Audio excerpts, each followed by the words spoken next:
So Swami was pointing the general direction where we were standing there. Swami wanted to, it was like Swami wanted to tell my mom, don't worry, your kids are right there and they're having my darshan. My mom didn't understand. My mom wondered why Swami was doing that, but then after that, she came to realize that Swami actually intended to say this, that your kids are having darshan from there, so they're not missing the darshan. Swami knows when to attract us, just like a bee is attracted to a flower. The devotees keep getting attracted to Swami and they come.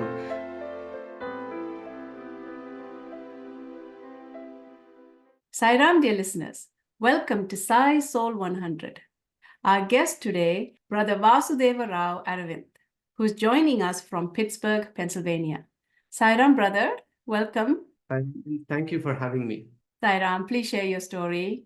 So I should start my story from the time when we come to Swami.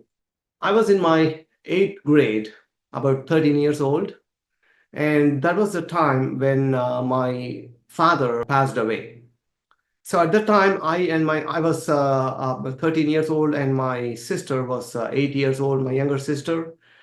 And my mom, she was understandably in a very depressed and confused state of mind. So that was the time when one of my mom's friends actually gave her a book on Swami and his miracles. It was a book in Tamil, and it was called Bhagavan Baba. You can think of that as something like the Holy Man and the Psychiatrist, or Dr. John Hislop's one of the Man of Miracles book. So something like that in Tamil. It explains the stories of miracles of Swami. And after reading that book, my mother felt very inspired, and she had a longing to see Swami in person.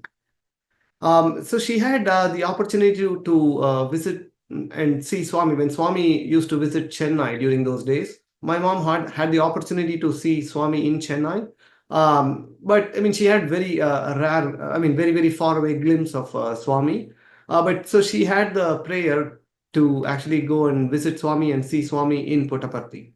So that happened, and all of us got the chance to, myself, my sister, and my mom, along with our extended family, we had the opportunity to visit Puttaparthi and to have Swami's darshan. So at that point of time, it was we had a long journey from Chennai to Puttaparthi. It was like a 12-hour journey, and everybody was tired after the journey. And we were scheduled to go for darshan the early next morning. So what had happened was, myself and my sister, we were kids, and we were sleeping after a long day. And my mother, in her eagerness, along with several other adults, in the eagerness to see Swami, she had woken up early and got ready. What my mother did not know was, you have to go for darshan so early. So my mother sat down, waited in the line so early. And then by Swami's grace, she had the opportunity to get a seat in the close quarters of Swami, maybe first or second line or something like that. After that, myself and sister, after my mom left for darshan, I and my sister, we did wake up, and along with some other adults in the troop, we went together as a group. So along with some other members of the group, we did go for Swami's darshan, although, we were very far away. So what happened was, since my mom went early and she got a good seat to have Swami's darshan, Swami came pretty close to my mom, and Swami actually stood there. And at that point of time, my mom's prayer was, "Oh Swami, I'm having excellent darshan of you. Thank you very much. I feel just so bad that my kids are missing your darshan." And what Swami did at that point of time was, Swami actually pointed to the veranda where, since we came later, we didn't get to enter the mandir, but we were having Swami's darshan from far away. So Swami was pointing the general direction where we were standing there. Swami wanted to. It was like Swami wanted to tell my mom, "Don't worry, your kids are right there and they're having my darshan." My mom didn't understand. My mom wondered why Swami was doing that, but then after that, she came to realize that Swami actually intended to say this, that your kids are having darshan from there, so they're not missing the darshan.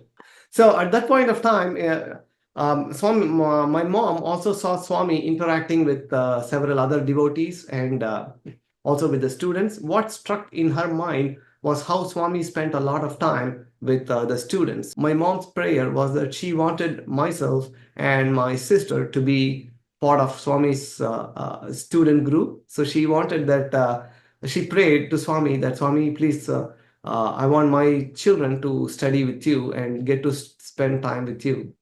And that's one of my first introductions to Swami. That's when I had Swami's darshan for the first time. And then when the time came, I was, like I said, I was in the 8th grade or so.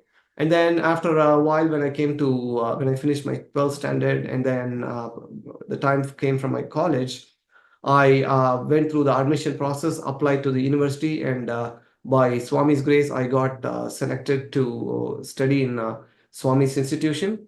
And that's where I spent the next 5 years. I studied my bachelor's, BSc in physics, and my master's in physics as well with Swami. And my journey, this time that I spent with Swami as a student is the highlight of my life, I would say. Very, very beautiful experience, and lots of experiences, lots of opportunities to interact with Swami, both from close quarters and also from and also to hear about Swami's experiences with other people. So that was a wonderful, wonderful experience for me. So to give you a brief gist of, first of all, what impressed me most, the teachers are extremely dedicated, in the sense that, all they cared about was Swami, and they had 100% interest in making sure that their students succeed to achieve their highest potential. And we used to live in the hostel, and we used to go to the college and then have Swami's darshan in the evenings mostly. During holiday times, we used to have darshan in the morning as well as in the evenings. So what struck me was the daily schedule. The daily schedule that we followed in the hostel was completely crafted by Swami. And Swami's idea in making this education system was that Swami wanted to develop the student, not just to give them education, but also, in addition to that, to develop the student themselves as a complete personality. There is a spiritual aspect. Of course, spiritual aspect was the topmost priority in all the things that we did. And then there was the health activity, making sure that we had good food, making sure that we had regular exercise, and making sure that we were physically healthy, and making sure that we were getting the top quality education. In fact, the day used to begin very early as 5:30 or 5:45 a.m., where we used to do Suprabhadam. We used to sing Omkaram, Suprabhadam. And then after Omkaram and Suprabhadam, we used to go to do exercises every day in the morning, play games, and then come back, get ready, and have our breakfast, and then go to the university around 8 a.m. or so, and then pray at the university in the foyer. We used to sing bhajans, a few short bhajans, and then start our day in the university.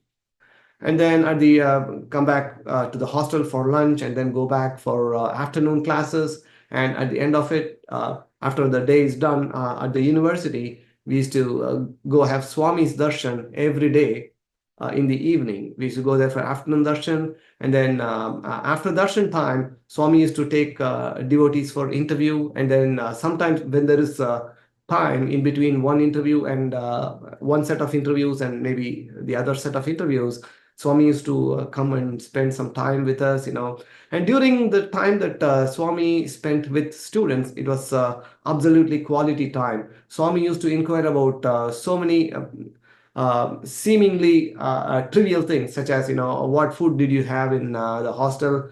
Was the food good? What did you study? For example, if I said that I studied physics, Swami used to ask, okay, so what is physics? And what did you study in physics? Who is your teacher? How are the classes going? And all these, Swami used to inquire about each and every small thing, making sure that all the aspects are taken care of. And then in the evening, after bhajans, after we come back to the hostel, we used to make sure that we play games or do some other kind of activities, and then have our dinner. And then mandatory study time was there, meaning that we spend time sort of recalling what we did, what we studied at the university for that particular day. And then lights out, go back to sleep. at around 10 p.m. or so, or 9:30 p.m. or so. So the day was completely crafted by Swami from the morning to the end. And then during festival times, we had the opportunity to sing songs in front of Swami. So Swami gave us plenty of chances to uh, do something for him in our own, based on whatever we are capable of. What I wanted to highlight among all the different experiences was one of the uh, opportunities where we as a class, in fact, almost around the same time, it was actually on 22nd of September 1995, where we had the opportunity as a class of about 63 students to have an interview with Swami. So one of the highlights that Swami talked about in the interview was uh, us. Swami gave us the example of a movie screen. So Swami asked, so you must have gone to some kind of a movie theater and watched movies, right? So Swami talked about the movie screen. Whenever there is a scene with where there is fire, the entire city is burning with fire on the screen, the screen is totally unaffected. So just like that, he said that you should be a witness to whatever is going on around you. So in fact, Swami said, you are the Atma, and the Atma is a witness. Atma is not affected by fire, it is not wetted by water. So that was Swami's wonderful way of explaining to us some of the deepest truths of life.